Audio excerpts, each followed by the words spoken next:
ती माझ्या पाठीवर हात फिरवत तिने माझा टी-शर्ट झटक्यात काढून टाकला. ती खूपच उत्तेजित झाली होती. मग मला ही आता तिचं ते रूप पाहण्याची इच्छा झाली होती. मी तिच्यावरून हात फिरवत फिरवत तिचे कपडे काढून टाकले. तिने आतून काहीच घातले नव्हते. तिचा मागचा भाग पूर्णपणे भरलेले होते. तिचा वरचा अवयव माझ्या विशाल छातीवर रगडत होते. माझे दोन्ही हात तिच्या भरगच्च गोलमटोल वरती सारखं फिरत होते. तशी दीपाली मादक स्वरात आवाज काढत होती आणि माझं सोन्या तिच्या मधल्या भागावर घासत होती. त्यामुळे तिच्या भावना अनावर झाल्या होत्या. आता तिला माझा सोन्या पाहण्याचा वेळ लागला होता. तसं दीपालीने माझी नाईट क्षणार्धात खाली खेचली आणि मी ती पायातून वेगळी केली. तसा माझा आकरा विक्रा सोन्या तिच्या ग्राउंडला लागत होतं. तसं दीपाली परत मादक आवाजात कणू लागली होती. मग मी माझा काढून. मित्रांनो, ही कथा 6 महिन्यापूर्वीची आहे. नुकतीच माझी बदली दुसऱ्या शहरात झाली होती. माझंही लग्न होऊन तेव्हा 1 वर्ष झालं होतं. मी माझ्या बायकोसोबत तिथे राहू लागलो होतो. तिथे हळूहळू आमच्या ओळखी होत गेल्या होत्या. बायको अंजली पण खूपच खुश होती. हवा तसा एकांत आम्हाला मिळत होता. मी हवा तितका वेळ तिच्यासोबत घालवत असे. फिरायला जाणे, नाटक, सिनेमा, बाहेर जेवायला जाणं यामुळे अंजली खूपच आनंदी होती. सुट्टीच्या दिवशी तर अंजली रिकामी असली की मी तिला बेडरूममध्येच उचलून घेऊन तिच्यासोबत वेडेचाळे करत होतो. एक दिवस अंजली म्हणाली, "अहो, तुम्हाला काही वेळ का आहे की नाही? कधीही सुरू करता. पूर्ण रात्र त्यासाठीच आहे ना? थोडासुद्धा धीर धरवत नाही का? शेजारी पाजारी काय म्हणतील बरं?" मी म्हटलं, "ते कशाला काय म्हणतील? त्यांना माहीत आहे.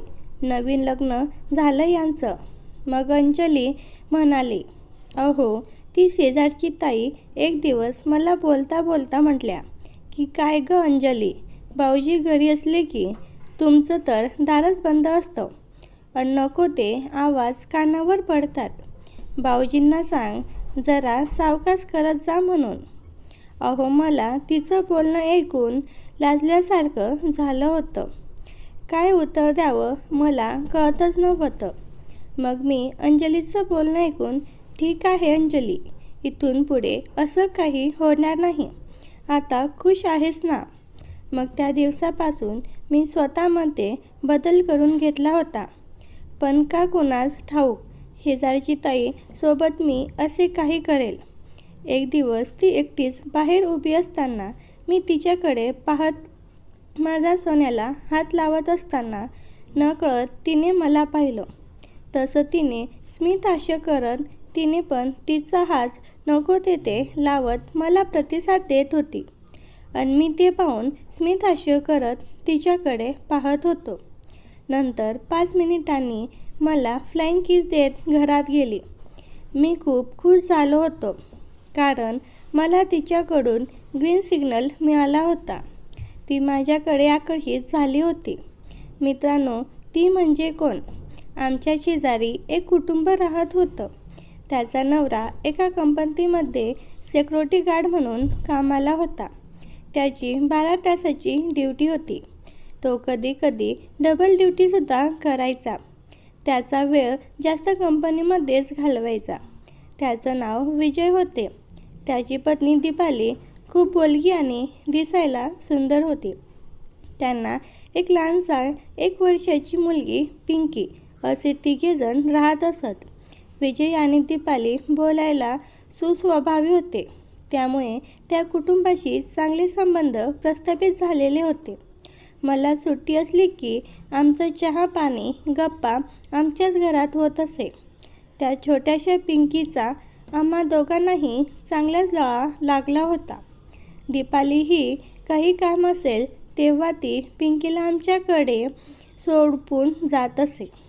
आता दीपाली पण माझ्याशी मोकळेपणाने बोलू लागली होती. का कुणास ठाऊक, पण माझ्या मनात झालेल्या बदल्यामुळे असेल किंवा अजून काही कारणामुळे असेल, पण ती खूपच माझ्याजवळ येण्याचा प्रयत्न करत होती. आणि आता अंजलीला म्हणजेच माझ्या बायकोला दिवस गेले होते. त्यामुळे आम्ही दोघंही खूप खुश होतो. आता दीपालीही अंजलीला काय हवं नको ते विचारत तिची काळजी घेत होती. त्यामुळे तिचं आमच्या घरी येणं जाणं वाढलं होतं. मी 6 वाजेच्या आधी घरात येत असे. कधी कधी दीपाली पिंकीला माझ्याकडे देत असे. मी तिच्याकडून पिंकीला घेताना तिच्या नको तेथे स्पर्श करत होते, तर कधी स्वतःहून ती मला स्पर्श करण्याचा प्रयत्न करत असे, पण मी त्यांच्याकडे दुर्लक्ष करत होतो. एक दिवस तर तिने माझ्या हातात हात घेऊन म्हणाली, "अभिनंदन भाऊजी, खूपच लवकर नंबर लावला तुम्ही. अजून वर्षभर थांबून मजा करायची ना. अहो, तुमचं नवीन लग्न झालंय म्हणून म्हणते. राग नका मानू भाऊजी, पण एकदा मोह झालं की अशी मजा नाही घेता येत." मग मी हसत तिला म्हटलं, "असं काही नसतं वहिनी. हे आयुष्य आपलं आहे आणि आपण आपल्याला हवं तसं जगू शकतो. तुम्हाला नाही असं वाटत का?" दीपाली म्हणाले, "हो भाऊजी, मलाही वाटतं हो. पण आता माझंच बघा की, माझे हे आठवड्यातून 2-3 दिवस बाहेरच असतात. मला हवा तसा वेळ देऊ शकत नाहीत." दीपालीचा उदास चेहरा पाहून मी सर्व काही समजून गेलो होतो आणि मी तिला धीर देत विषय बदलत असे. असेच दिवस निघून जात होते आणि एक दिवस माझे सासू सासरे आले होते. आता अंजलीला 9वा महिना लागला होता आणि ते तिला बाळंतपणासाठी घेऊन गेले होते. आणि आता मी ऑफिसमधून घरी आलो की एकटं एकटं वाटू लागलं होतं आणि रात्री बेडवर पडलो तरी बायकोची एकसारखी आठवण येत असे. पण ऑफिसमध्ये वेळ निघून जात असे. असेच एक दिवस ऑफिसमधून आलो तर दीपाली बाहेरच उभी होती. मला उदास पाहून मला म्हणाली, "भाऊजी, तुम्ही फ्रेश होऊन या. मी कॉफी ठेवते तुमच्यासाठी." मग मी त्यांच्या घरी गेलो तर पिंकी खाली खेळत होती. मी तिला उचलून तिच्या गालाचे पप्पी घेऊ लागलो होतो. इतक्यात दीपाली कॉफी घेऊन आली होती. मग तिने कॉफी खाली ठेवत माझ्याकडे आली आणि वाकून पिंकीला घेऊ लागली. तशी माझी नजर तिच्या नको तिथे गेली. माझी नजर सारखी तिथे पडत होती. इतक्यात दीपाली म्हणाली, "पिंकीला माझ्याकडे द्या. तुम्ही कॉफी घ्या, थंड होईल." मग तिने पिंकीला घेताना माझ्या हातावर असे काही घासले की माझ्या सर्व अंगाला विजेचा करंट बसल्यासारखे झाले होते. मग मी गप्पा मारत कॉफी पिऊ लागलो होतो. अवंती काहीच न पडल्यासारखी माझ्याशी बोलत होती. मग ती म्हणाली, "भाऊजी, तुम्ही जेवायला इकडेच या. मी आपल्यासाठी जेवण बनवते." मी नाही म्हटलं तरी ती खूप आग्रह करत होती आणि मी पण नकार देऊ शकलो नाही. मी म्हटलं, "वहिनी, किती दिवस तुम्ही माझ्यासाठी हा त्रास सहन करणार आहात? 2-4 दिवस असते तर गोष्ट वेगळी होती. 3-4 महिने तुम्ही माझ्यासाठी इतकं काही करणार मला पटत नाही." त्यावर दीपाली म्हणाली, "भाऊजी, तुम्ही मला वहिनी मानतात, मग माझ्या ताई व भाऊजीसाठी इतकं करू शकते ना. आणि तुम्हाला जर इतकं अवघडल्यासारखं वाटत असेल तर त्याचा मोबदला मी नक्कीच तुमच्याकडून काहीतरी वसूल करेन." मग तर झालं ना. मग तिने हसतच पिंकीला माझ्याकडे दिलं आणि म्हणाली, "सांभाळा हिला, आता मी जेवण बनवते." अशा प्रकारे नवरा घरी नसला की ती माझ्याबरोबर खूप सलगीने वागत असे आणि नवरा असला की ती थोडी फटकूनच राहत असे. असेच एकदा मी ऑफिसमधून लवकर घरी आलो तर मला पिंकीचा रडण्याचा आवाज ऐकू आला. म्हणून मी बाईक लावून घरात गेलो तर ती खूपच रडत होती. मी तिला माझ्याकडे घेतलं तर ती तापली होती. मी म्हटलं, "वहिनी, हिला दवाखान्यात न्यायला हवं." दीपाली खूपच घाबरली होती. "घाबरू नका वहिनी, चला तुम्ही चेंज करा, आपण हिला दवाखान्यात घेऊन जाऊया." मग तिने पटकन ड्रेस घातला आणि जवळच्याच दवाखान्यात गेले. मग डॉक्टरांनी पिंकीला चेक केलं आणि तिला एक इंजेक्शन दिलं आणि काही औषधी लिहून दिली आणि तिला ताप आला तरच औषध द्यायला सांगितलं होतं. मग मी डॉक्टरांचं बिल देऊन घरी आलो. थोड्या वेळाने पिंकी झोपली होती. मी दीपालीला म्हटलं, वहिनी ताप कमी झालाय का? तर ती हो म्हणाली. मग मी तिला म्हटलं, तुम्ही बसा, मी कॉफी ठेवतो आपल्यासाठी. तर ती उठून म्हणाली, अहो नको भाऊजी, तुम्ही फ्रेश व्हा इथेच, मी करते कॉफी. अहो तुम्ही ऑफिसमधून आलात आणि तसेच आपण दवाखान्यात गेलो. पण मी तिच्याजवळ जात तिच्या खांद्यावर हात ठेवून म्हटलं, तुम्ही बसा पिंकीजवळ, मी ठेवतो कॉफी. हो नाही करताना ती बेडरूमवर उतरताना माझ्या सोन्यावर तिचं हात लागलं गेलं आणि तिचा तोल जाणार इतक्यात मी तिला धरायला गेलो. तसे माझे दोन्ही हातात तिचे ते आले. तशी ती शारली आणि लाजून दूर होत म्हणाली, भाऊजी मी बनवते कॉफी, तुम्ही फ्रेश व्हा. मग मी म्हटलं, घरी जाऊन चेंज करून आणि फ्रेश पण होऊन येतो. मग मी घरी येऊन फ्रेश झालो आणि नाईट पॅन्ट व टी शर्ट घालून तिच्याकडे गेलो. कॉफी तयारच होती. मग मी सोफ्यावर बसलो. दीपाली कॉफी घेऊन आली आणि मला कॉफी देत माझ्याजवळच बसली होती.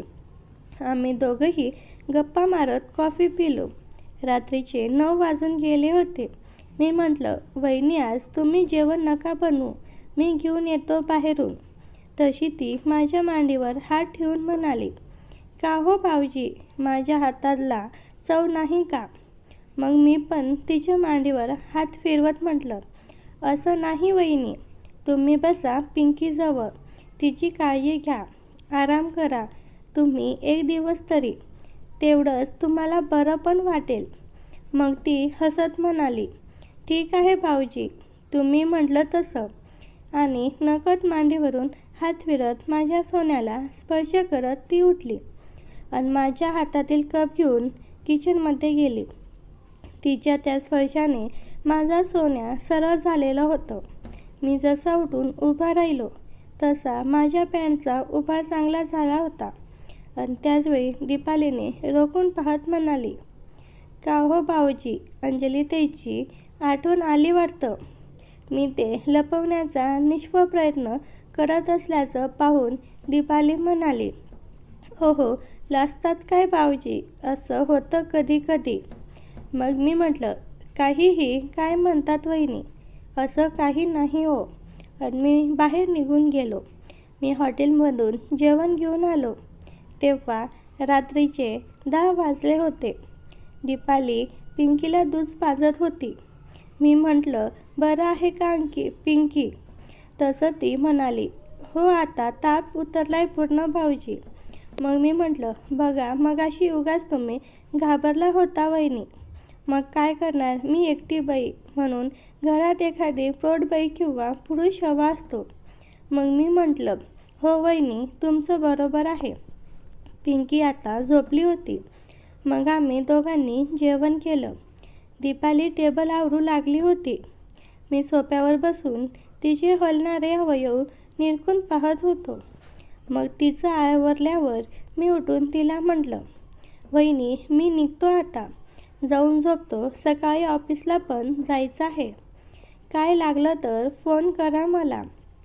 तशी दीपाली माझ्याजवळ येत म्हणाली, काय हो भाऊजी, मगाशी मी इतकं सांगितलं तर तुम्ही निघालात. रात्रीतून परत पिंकीला ताप वगैरे आला तर मी एकटी काय करू? ती माझा हातात धरून बेडरूममध्ये नेत म्हणाली, आजच्या दिवस झोपा इथेच माझ्यासोबत. असंही मला तुमची गरज आहे भाऊजी. आणि तुम्हाला अंजलीताईच्या आठवणीत झोप लागणार आहे का? त्यापेक्षा मलाच अंजली समजून माझ्याजवळ झोपा आणि मी सुद्धा विजय समजून तुम्हाला साथ देईन. असे म्हणत तिने मला मिठी मारत म्हटली, किती दिवस अशी उपासमार करणार आहात भाऊजी? आपल्या दोघांचंही दुःख एकसारखंच आहे. असं म्हणताच मी दीपालीला माझ्या मिठीत घेत तिच्या थरथऱ्या गुलाबी ओठांवर एक चुंबन केलं. मग तिच्या कपाळावर, गालावर, डोळ्यांवर, नाकांवर आणि मानेवर वशाव करायला लागलो. तशी ती शार्लियन माझ्या पाठीवर हात फिरवत तिने माझा टी-शर्ट झटक्यात काढून टाकला. ती खूपच उत्तेजित झाली होती. मग मलाही आता तिचे ते रूप पाहण्याची इच्छा झाली होती. मी तिच्यावरून हात फिरवत तिचे कपडे काढून टाकले. तिने आतून काहीच घातले नव्हते. तिचा मागचा भाग पूर्णपणे भरलेलं होतं. तिचा वरचा अवयव माझ्या विशाल छातीवर रगडत होते. माझे दोन्ही हात तिच्या भरगच्च गोलमटूल वरती सारखं फिरत होते. तशी दीपाली मादर स्वरात आवाज काढत होती आणि माझं सोन्या तिच्या मागल्या भागावर घासत होती. त्यामुळे तिच्या भावना अनावर झाल्या होत्या. आता तिला माझं सोन्या पाहण्याचा वेळ लागला होता. तसं दीपालीने माझी नाईट क्षणार्धात खाली खेचली आणि मी ती पायातून वेगळी केली. तसा माझा आकरा-विकरा सोन्या तिच्या ग्राउंडला लागला होता. तसं दीपाली परत मादक आवाजात कणू लागली होती. माझी उत्तेजना आता परमोच्च बिंदूवर पोहोचली होती आणि ती पण मला पूर्णपणे साथ देत होती. त्या क्षणी मी पूर्णपणे तिच्या प्रेमात बुडून गेलो होतो. मी म्हणालो, दीपाली, खरंच तुम्ही खूप सुंदर आहात. ती शरमेने लाजली आणि मला मिठी मारली. मी मागचा पुढचा कोणताही विचार न करता लगेच माझ्या दडलेल्या सोन्याला वाट मोकळी करून दिली. तिने माझं सोन्या पाहून धक्कच झाली होती. माझ्या सोन्याला बघून तिला समजले होते की आज त्याची जमीन फाटणार आहे. ती जोरात मिठी मारून म्हणाली, भाऊजी, चला लवकर, आता क्रिकेट खेळूया. हो वहिनी. मग मी चेन खोलून माझी बॅट काढली आणि तिला हात लावायला सांगितले. ती बॅट पकडली आणि म्हणाली, तुझी बॅट तर खूपच मोठी आहे. अंजली ताईचं काय होत असेल क्रिकेट खेळताना? भाऊजी, आता तुमची बॅट बघून क्रिकेट खेळायची खूप इच्छा होत आहे. लवकर बॅट ग्राउंडवर टेका. मी लगेच माझी बॅट हातात घेऊन ग्राउंडमध्ये उतरलो. ग्राउंड मस्त हिरवंगार होता. त्यात गवत खूप वाढलेले होते. ग्राउंड थोडा ओलसर होता म्हणून वाफ निघत होते. मी बॅट पकडून ग्राउंडला टेकला आणि पुरी ताकदीने जोरात हाणला आणि छक्का मारला. ती एकदम जोरात ओरडली. तिच्या डोळ्यात पाणी आलं होतं. ती एकदम अडखळत म्हणाली, भाऊजी, जरा हळूहळू. मी म्हणालो, नाही वहिनी, मला तुझ्यासोबत खेळायला खूप मजा येत आहे. आजपर्यंत मी असा ग्राउंड कधीच बघितला नव्हता. मला तुझ्यासोबत क्रिकेट खेळून खूप मजा येत आहे. मग मी कधी चौका मारायचा तर कधी छक्का मारायचा. ती म्हणाली, भाऊजी, मी तुमच्यासारखा प्लेयर कधीही बघितला नव्हता. खरं सांगू का भाऊजी, माझ्या त्याला खेळताच येत नाही. आज पहिल्यांदाच मला क्रिकेट खेळत आहेत. भाऊजी, आपण अधूनमधून क्रिकेट खेळत जाऊ. मी म्हणालो, हो वहिनी, नक्कीच खेळू. मी आता वेगवेगळ्या प्रकारे बॅटिंग करत होतो आणि सोबत बॉलिंग पण आणि तिला आनंद देत होतो. आणि बघता बघता आम्ही दोघेही एका शेवटच्या टोकावर आलो आणि मग एका समोच्च बिंदूवर येऊन शांत झालो. श्वास रोखून धरल्यासारखी आमची अवस्था झाली होती. आमची घामाने अंघोळ झाली होती आणि मग हळूहळू आम्ही शांत झालो. मी पुन्हा एकदा बॉलिंग करत आम्ही दोघेही एकमेकांच्या मध्ये सामावून शांत झालो. रात्री जवळपास 12 वाजले होते आणि आम्ही एकमेकांच्या खूप जवळ आलो होतो. त्या रात्री जणू एक मोठं वादळ आलं होतं आणि आम्ही दोघे त्या वादळात वाहून गेलो होतो. त्यानंतर आम्हाला कधी झोप लागली हे कळलंच नाही. अशाच नवनवीन कथेसाठी आपल्या चॅनलला सबस्क्राईब नक्की करा.